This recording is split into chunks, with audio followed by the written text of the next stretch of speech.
Five CC10 তোমরা একটি গুরুত্বপূর্ণ প্রশ্ন যেটা 5 মার্কসে আসবে সেটা হচ্ছে নূরজাহান চক্র সম্পর্কে আলোচনা করো।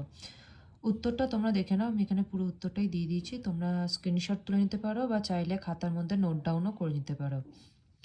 উত্তরটা দেখো, মুঘল যুগের রাজনীতিতে নূরজাহানের ভূমিকা অত্যন্ত গুরুত্বপূর্ণ। জাহাঙ্গীরের সাথে বিবাহের পর স্বামীর হাত থেকে রাষ্ট্রীয় ক্ষমতা ক্রমশ তিনি নিজের হাতে তুলে নেন। তবে একজন নারী হিসেবে তার পক্ষে সমস্ত দিক একা সামলানো সম্ভব ছিল না, তাই তিনি কয়েকজন ব্যক্তির সঙ্গে ক্ষমতা ভাগ করে নেন। এরা হলেন নূরজাহানের পিতা গিয়াস বেগ বা ইতিমাদ উদ্দৌলা, তার ভাই আসফ খান এবং শাহজাদা খুররাম, যিনি শাহজাহান নামে পরিচিত। এই তিনজনের সঙ্গে নূরজাহান মিলে যে চারজনের দল বা গোষ্ঠী তৈরি করেন তাকেই বেনিপ্রসাদ তার আ হিস্ট্রি অফ জাহাঙ্গীর গ্রন্থে জুনটা বা চক্র নামে অভিহিত করেছেন। এই চক্রই জাহাঙ্গীর নূরজাহান বিবাহের পর থেকে রাষ্ট্রীয় বা প্রশাসনিক ক্ষমতা নিজেদের হাতে তুলে নেয়। 1620 অথবা 1622 সালে এই চক্র ভেঙে যায়। বেনিপ্রসাদ নিজেই এই চক্র ভেঙে যাওয়ার দুটি ভিন্ন সময়ের উল্লেখ করেছেন। এই চক্রের উপস্থিতির কারণে মুঘল দরবার দুটি দল বা গোষ্ঠীতে বিভক্ত হয়ে পড়ে। একদিকে ছিল বলা বাহুল্য নূরজাহান গোষ্ঠী ও অন্যদিকে তার বিরুদ্ধ বা প্রতিদ্বন্দ্বী দল। নূরজাহানের চক্রই সর্বেসর্বা হয়ে ওঠে, রাষ্ট্রীয় ও প্রশাসনিক কার্যকলাপ নিয়ন্ত্রণ করতে শুরু করে। এই চক্রের বিরুদ্ধে স্বেচ্ছাচারিতা ও স্বজনপোষণের অভিযোগ ওঠে।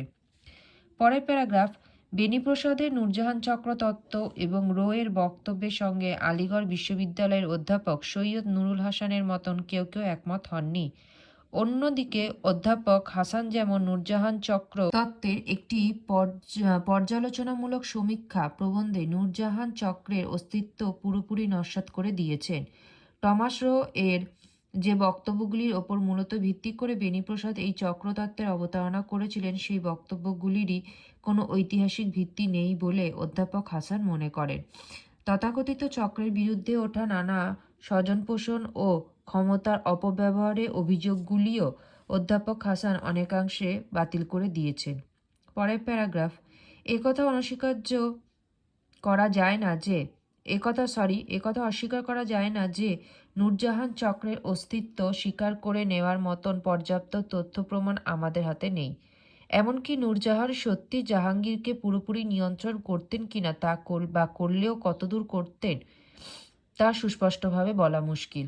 জাহাঙ্গীরের সময় মুঘল দরবার বা রাজনীতিতে যে সংকট দেখা দিয়েছিল তার জন্য নূরজাহানকে দায়ী করা হয়, যদিও এই অভিযোগগুলি ভিত্তিহীন।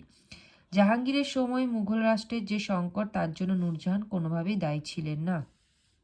লাস্ট প্যারাগ্রাফ, নূরজাহান ছিলেন বহুমুখী প্রতিভার অধিকারী।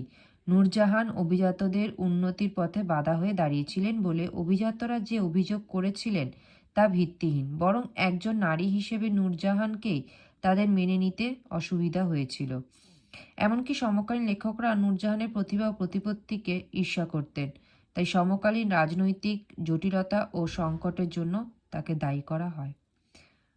ভিডিওটা ভালো লাগলে চ্যানেলটিকে সাবস্ক্রাইব করে দিও এবং লাইক বাটনটি প্রেস করে দিও, এবং যদি তোমাদের সম্ভব হয় তাহলে বন্ধুদের মধ্যে চ্যানেলটিকে একটু শেয়ার করে দিও।